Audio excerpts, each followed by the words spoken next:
Nah, faslun, kita ganti bab lagi. Surutul qudwatu ahadil asar. Syarat menjadi qudwah. Syarat qudwah mengikuti. Makmum ini mengikuti imam. Al-qudwah. Syarat mengikuti ada 11. Ada ala ya'lamu la salati imami bi hadasin aw ghairihi. Di antara syarat qudwah ini, hendaknya si makmum tidak mengetahui batalnya imam dengan hadas atau selain hadas. Jadi begini.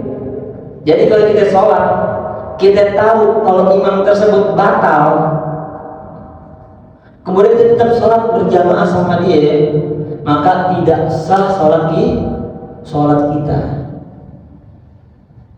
Tapi kalau kita tahu si imam punya hadas, tahunya setelah dia salam, selesai salam, ternyata imamnya lupa ya kan? Imamnya lupa udah salam selesai, maka sholat kita tetap sah. Tapi kalau kita tahu imam tersebut tidak ada wudu, ketika dia sholat tidur, sebelum sholat tidur berakhir, tiba-tiba jadi imam, mungkin itu imam lupa, tapi kita tahu tadi itu dia tidur deh. Kita kalau berjamaah sama dia, maka sholat kita tidak sah, karena kita tahu bahwa imam tersebut sedang hadas, belum wudu. Intinya kalau kita tahu imam tersebut batal, ada hadas atau selainnya, maka kita tidak boleh mengikutinya. Tapi kalau tahunya setelah salam, maka tidak masalah, tetap sah salat kita. Kalau tahunya setelah salam.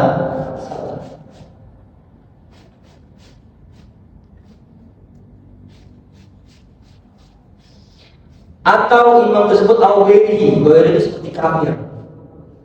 Kata imamnya orang kafir. Ada orang kafir itu menyamar jadi orang muslim. Orang kafir tersebut menyamar jadi orang muslim. Kemudian menjadi imam dia tahu dia orang kafir, maka salat kita tidak sah, tidak boleh ikuti dia. Orang yang nggak tahu ya aman aja. Tapi yang tahu tidak boleh mengikutinya.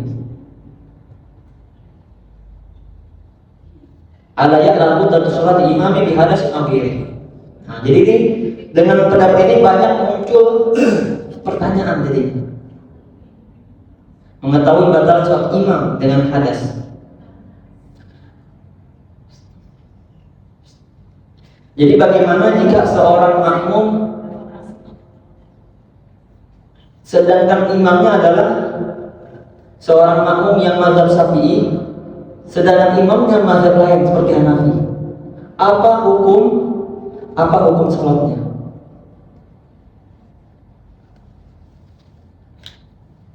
Makmum. Jadi dalam mazhab Syafi'i itu kan ketat banget kan ya, di dalam bab menyentuh. Kalau kita menyentuh perempuan mutlak sholat kita batal. Dalam mazhab kita Imam Syafi'i menyentuh perempuan itu sholatnya batal mutlak. Tapi dalam mazhab Hanafi, mazhab lain, menyentuh perempuan itu tidak langsung batal sholatnya dalam mazhab lain.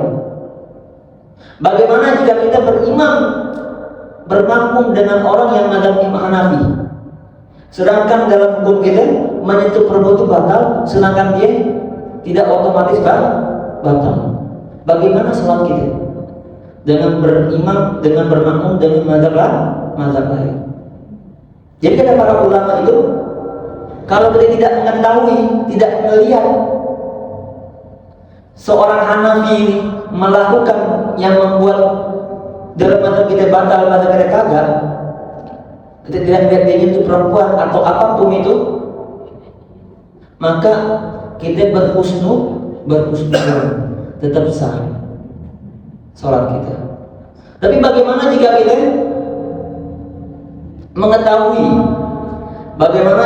mengetahui dalam mazhab dia sholat tetap sah, Karena menyentuh perempuan tidak otomatis batal. Tapi bagi kita yang mazhab Syafi'i itu batal, kita tahu deh, habis nyentuh perempuan. Dalam hati kita batal deh. Tapi mazhab dia nggak batal. Dalam mazhab Hanafi tidak batal. Kemudian mazhab Hanafi itu menjadi imam. Nah, bagaimana begitu? Maka ada pendapat ulama. Kalau dalam bahasa fikih itu al-ibrah bi'tiqadil ma'mum. Al-ibrah bi'tiqadil ma'mum. Jadi sesuatu itu sesuai dengan keyakinan makmum. Itu pendapat utama, paling utama kayak gitu. Al-ibrah bi'tiqadil ma'mum. Jadi kalau kita meyakini bahwa suatu imam tersebut tidak sah, maka kita yang makmum ini maka tidak boleh mengikutinya. Pendapat utama kayak gitu. Kita tidak boleh mengikuti sholat yang kita yakini bahwasanya sholat tersebut batal.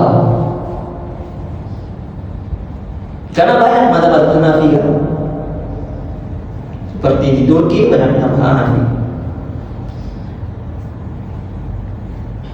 Jadi tolak ukurnya adalah seorang makmum. Kalau makmum keyakinannya bahwasanya karena kita mazhab Syafi'i dia batal, maka kita tidak boleh mengikutinya.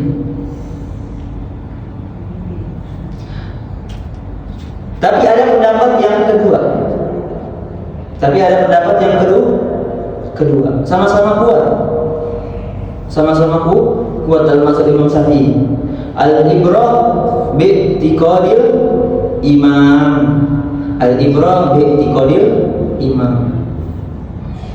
Tolak ukurnya adalah seorang imam. Tolak ukurnya adalah keyakinannya seorang imam. Jadi kalau seorang imam menganggap bahwasanya diri dia tidak batal, tetap sah, bagi dia sah. Soalnya mazhab dia sah.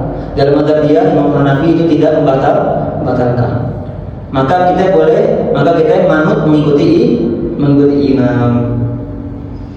Contoh bacaan Al-Fatihah. Dalam mazhab kita Imam Syafi'i itu Bismillah itu ayat daripada surat Al-Fatihah. Ya kan? Jadi dalam mazhab Imam Syafi'i itu Bismillah itu adalah ayat daripada bacaan Al-Fatihah. Jadi kalau ada seorang yang membaca Al-Fatihah itu kurang ketika sholat, maka sholatnya tidak sah. Dia kurang satu huruf aja, udah nggak sah sholatnya. Apalagi satu ayat hilangin nama dia, ini kalau ada Bismillah sama sekali, maka tidak sah. Itu dalam mazhab Imam Syafi'i. Mazhab Saleh Bismillah itu bagian dari Al-Fatihah. Kalau kita nggak baca Bismillah maka tidak sah. Tapi ada mazhab lain seperti Hanafi atau Maliki. Maliki tetap harus dibaca Al-Fatihah, tapi bukan jahar tapi sir. Bismillahirrahmanirrahim. Kemudian Alhamdulillahirabbil alamin. Nah, jahar kita alhamdulillah. Tapi Bismillah itu wajib dalam Maliki. Tapi ada mazhab lain yang Bismillah itu bukan ayat daripada Al-Fatihah. Bagaimana jika kita berimam? Bagaimana jika kita bermakmum dengan imam yang beda mazhab sama kita? Dibaca langsung takbir. Alhamdulillahirabbil alamin. Bagi kita tidak sah. Bagi kita dia tidak sah sholatnya. Bagaimana hukumnya? Maka pendapat tamat yang pertama tadi, yang paling tinggi pendapat pertama itu, maka kita tidak boleh mengikutinya karena bagi kita tidak sah. Maka kalau kita mengikuti dia maka tidak sah sholat kita. Tapi ada pendapat kedua yang kuat juga, al-ibrah bi'tiqadil imam. Jadi kalau imam tersebut keyakinannya dalam mazhabnya sah, maka kita manut mengikuti imam.